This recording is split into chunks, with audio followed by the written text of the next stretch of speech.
सर्वप्रथम सर्वांना जय शिवराय। आज आहे 6 ऑगस्ट। हे जे काही डॉल्फिन नावाचं चक्रीवादळ आहे टायफॉनच्या दिशेने वेगाने चालू आहे।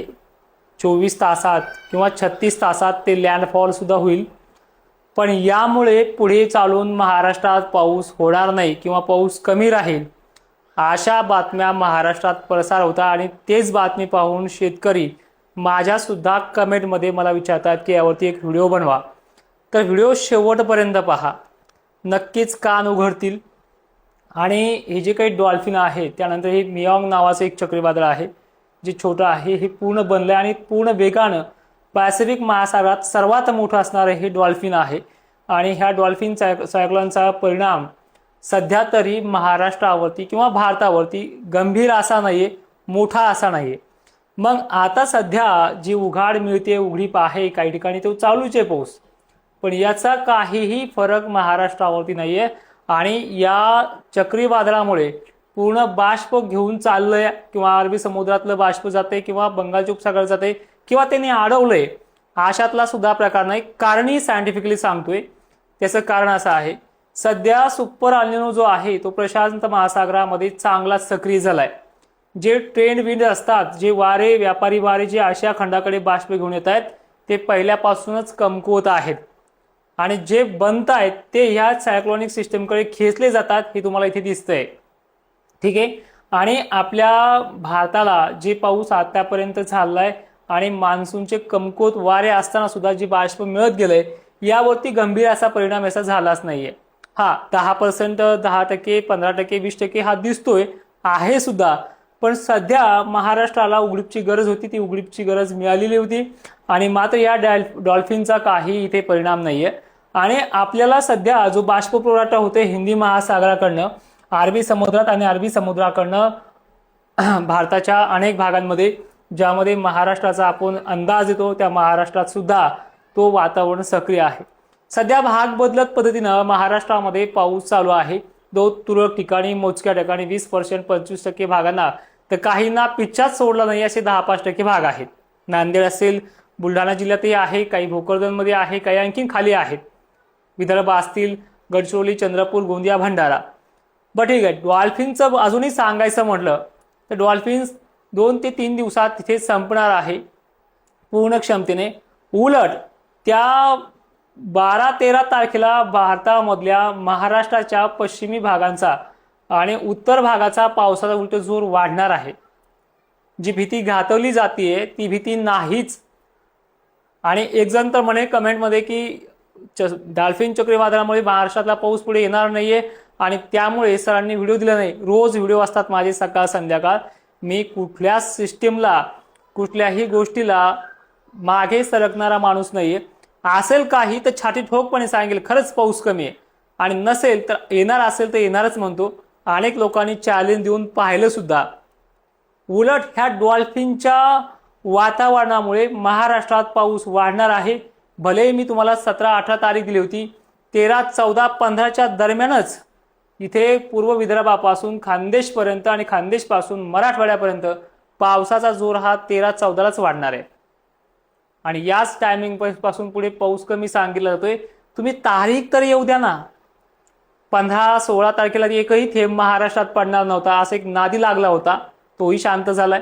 त्यानंतर मी तुम्हाला दुसरा अंदाज दिलाय की येणाऱ्या 25-26 जुलैपासून ते 27, 28, 30, 31 पर्यंत विहिरीला पाण्याचा स्रोत वाढेल। काही भागांमध्ये 60 ते 70% व्याप्ती सांगितली, तेवढीच झाली आहे।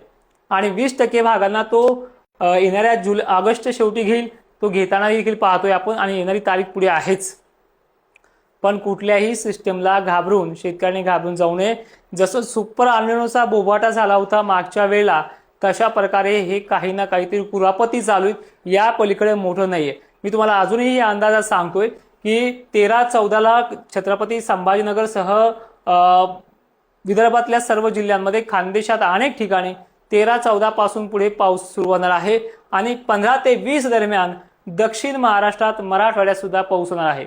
सायंटिफिकली कारण हेच आहे की सध्या आयोडी सक्रिय होण्याचा अंदाज चांगलाच आहे आणि महाराष्ट्राला बाष्प पुरवठा करणाऱ्या प्रणाल्या हे अजूनही ते बाउंड्री टचपर्यंत बाष्प घेऊन येत आहेत आणि सध्या ढगांची गर्दी सुद्धा कंटिन्यू आहे. पण याच्या अपोजिट जर आपण पाहिलं तर बंगालच्या उपसागरामध्ये या पश्चिम बंगालच्या खाडीमध्ये पुन्हा एक कमी दाब सध्या चक्रीवादळात त्याचं रूपांतर होईल अशी शक्यता नाहीये. पण कमी दाब हा पूर्णपणे बाष्प आपल्या पश्चिम महाराष्ट्राकडे म्हणजेच विदर्भ मार्गे पूर्व विदर्भ मार्गे पश्चिम महाराष्ट्राकडे खेचून आणण्याची क्षमता ठेवतोय. त्यामुळे खानदेश विदर्भामध्ये आणि पूर्व मराठवाड्यामध्ये पावसाचा जोर हा 13, 14, 15 दरम्यान वाढायला सुरुवात होईल. पुन्हा 1-2 दिवस कमी जास्त झाले की 17, 18 ते 22, 20 ऑगस्टच्या अगोदरच महाराष्ट्रात पाऊस पुन्हा वाढणार आहे. मग काळजी का करताय मला हेच कळत नाहीये. सध्याची सिस्टम पाहता सध्याच्या अनेक गोष्टी आहेत. मला फक्त एवढंच म्हणायचे, ज्यांना माझे अंदाज पटतात आणि मी जो देतोय त्यानंतर शेतीचं गणित जर चांगलं चाललं असेल तर ह्या कुरापती कमेंटमध्ये करूच नका. कारण की आता ह्या कुरापती चालू आहेत फक्त. उदाहरणार्थ जे डॉल्फिन आहे, ह्या डॉल्फिनचा महाराष्ट्रावरती गंभीर परिणाम होणार आहे. महाराष्ट्रावरती पावसाचं कमी होईल, भारताचा पाऊस कमी होईल, सरळ सरळ सांगितलं. ते बनलंय प्रशांत महासागरामध्ये दक्षिण कोरियाच्या नीट खाली आणि तायफॉन बेटापासून त्याचा जोर आहे चायनाकडे. शेंघाई शहराला धडकण्याचे अंदाज पुढील 36 तासाच्या आसपास आहेत आणि त्याचा परिणाम महाराष्ट्राशी किंवा भारताशी कसा होईल. हजारो किलोमीटरचा हा लांब पल्ला आहे.